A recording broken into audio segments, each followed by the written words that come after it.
Então, irmãos, uma coisa aqui interessante no versículo, se você puder, 8, acompanhe comigo. Vendo isso, Simão Pedro, verso 8, vendo isso, Simão Pedro prostrou-se aos pés de Jesus, dizendo: Senhor, retira-te de mim, porque sou pecador. Quer dizer, ele ficou tão assim, assombrado com aquilo que ele falou: Senhor, retira-te de mim. Ele prostrou-se, né? Eu falo aqui, aos pés de Jesus, dizendo: Senhor, retira-te de mim, porque sou pecador. Quando Deus manifesta, irmãos, a gente sente a nossa miséria. A aparição manifestativa de Deus, ela faz com que nós externemos as nossas misérias carnais. A miserabilidade do homem, ela aparece, porque quando Deus manifesta, o homem reconhece que ele é o Senhor, perto da glória do Senhor. O que Isaías, quando foi arrebatado, ele disse lá, em Isaías, parece que é 6,5, né? Ele disse assim: ai de mim, que vou perecendo, porque os meus olhos viram o Rei, o Senhor dos Exércitos. Ai de mim, porque vou perecendo, ou ai de mim, porque estou perecendo. Sou um homem de lábios impuros e habito no meio de um povo de impuros lábios, e os meus olhos viram o Rei, o Senhor dos Exércitos. Quer dizer, quando Isaías teve a visão da glória, no arrebatamento dele ali, ele a miséria dele manifestou: ai de mim, eu sou um homem de impuros lábios e habito no meio de um povo também de impuros lábios, e os meus olhos viram o Rei, o Senhor dos Exércitos. Quando Jó, lá no finalzinho do seu livro, parece que é 42, está ali, é 42, não sei se é 4, 5 ou 5 e 6, fala lá assim. Jó disse a seguinte expressão, vamos lá para Jó, para a gente ver mais assertivamente, né? Jó 42, antes de Salmos, né? Fica o livro de Jó. Ele disse assim, olha que coisa interessante: eu te conheci só de ouvir, verso 5, Jó 42, verso 5, mas agora os meus olhos te veem, por isso me abomino e me arrependo no pó e na cinza. Quer dizer, olha só, quando Jó teve um contato mais forte com Deus, ele reconheceu que ele era um homem realmente miserável, né? Nesse sentido falando. Por isso me abomino, no verso 6, porque ele viu o Senhor, né? Ele disse: por isso me abomino e me arrependo no pó e na cinza. Então o homem, quando tem um contato com a glória de Deus, ele sente a sua miséria carnal, porque a glória de Deus é tão grande que o homem fica assim, apoderado pela glória. Ele consegue ver o poder de Deus e a sua condição carnal de miserável. Isso é qualquer mortal, né? Mas voltando lá para o nosso trecho base, né? Lucas 5, diz assim, agora o versículo de número 9: pois à vista da pesca que fizeram, a admiração se apoderou dele e de todos os seus companheiros. Eles ficaram apoderados de admiração, perplexidade, né? Verso 10: bem como de Tiago e João, filhos de Zebedeu, que eram seus sócios. Disse Jesus a Simão: não temas, doravante serás pescador de homens. Então ele fez esse milagre ali para mostrar para ele e para eles. Eu acho que essa palavra, eu até vou lá agora para Mateus 4, verso 18. Eu acho que Jesus disse aos outros também, né? Que faria deles pescadores de homens. 4, 18.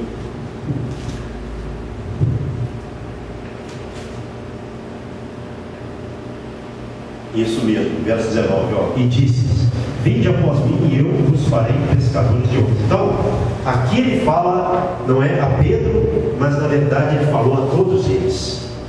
Então, quando Jesus faz um milagre na nossa vida, Ele tem uma finalidade com esse milagre. Ele não está fazendo um milagre simplesmente para nos abençoar ali e morrer por ali fácil, acabar por ali não. Ou seja, Jesus tinha um propósito, mostrar para eles que Ele era o Deus encarnado, para que eles, na sequência, recebessem o chamado e seguissem o Senhor. Porque no verso 11 assim, e arrastando eles os barcos sobre a praia, deixando tudo, o seguiram. Então, nem todos vão pensar assim. Às vezes Deus faz um milagre para mostrar para a pessoa que Ele é Deus, para ela ter fé e seguir a Ele, às vezes a pessoa não segue, Mas no caso deles, eles seguiram o Senhor. Então, todo milagre a gente aprende que Deus faz na nossa vida é para que nós sigamos a Ele. É para que nós firmemos mais a nossa fé nele. Não é para que nós nos afastemos dele, não é? É para que nós caminhemos mais com Ele. Essa é a visão do milagre. Pense bem em Deus fazendo milagre no ser humano só para, de repente, despertar esse lado de possuir as coisas, Sendo que o próprio Deus, Ele não dá tanta importância na Bíblia para as coisas materiais, temos muitas mensagens, Então, Deus faz para mostrar para nós, para mostrar que Ele é Deus e para que nós continuemos com essa fé. Por que às vezes tem que acontecer uma coisa fora do normal, sobrenatural? E muitas dessas coisas também acontecem dependendo da nossa intensidade de busca e fé. Às vezes Deus não faz mais porque nós estamos numa marcha lenta, Se nós acelerarmos mais um pouco, Deus vai fazer mais. Tem isso também, Mas Ele faz para quê? Para que nós nos acheguemos mais a Ele. Não é para que nós nos afastemos dele, é para que nós nos acheguemos a Ele. Então eles deixaram tudo e seguiram o Senhor. Então a vida nossa, ela é uma vida feita também de quê? Nós podemos ver que renúncia. Eles já tiveram que praticar a renúncia logo no princípio, E o nosso Deus tem feito tantas coisas por nós. É porque às vezes a gente na correria da vida não percebe, Muita coisa, e às vezes não dá tempo nem de você absorver o milagre, ou a alegria de um milagre. Você às vezes é tão assim, nós ficamos tanto em contato com tantas coisas, que nós esquecemos de desfrutar o milagre e nos achegarmos mais a Deus. Então a gente precisa de, às vezes também, dar uma meditada no que Deus fez e continua fazendo, para nós nos aproximarmos mais dele. Porque quanto mais nós aproximarmos dele, mais ele também vai se aproximar de nós. Quando você se achega a Deus, Deus também se achega a você. Quando você medita em Deus, você está buscando Ele na sinceridade da sua mente, Ele está vendo e vai se revelar a você da maneira que você precisa, da maneira que você necessita, Aqui Ele fez um milagre tão grande que foi esse assombro, para eles. Poxa, foi tanta coisa que o barco quase que afundou, mas o barco não poderia afundar, porque Jesus mandou. Ele quase afundou para que eles pudessem ver ali o tamanho do milagre e o tamanho do poder da palavra do Senhor. Amém. Isso é importante, Quando Deus fala algo, se o homem falar com você, a palavra pode não se cumprir. Por mais que pareça uma palavra boa, uma palavra de influência, uma palavra assim, que vai te induzir a algo, parece ser positiva, pode não acontecer.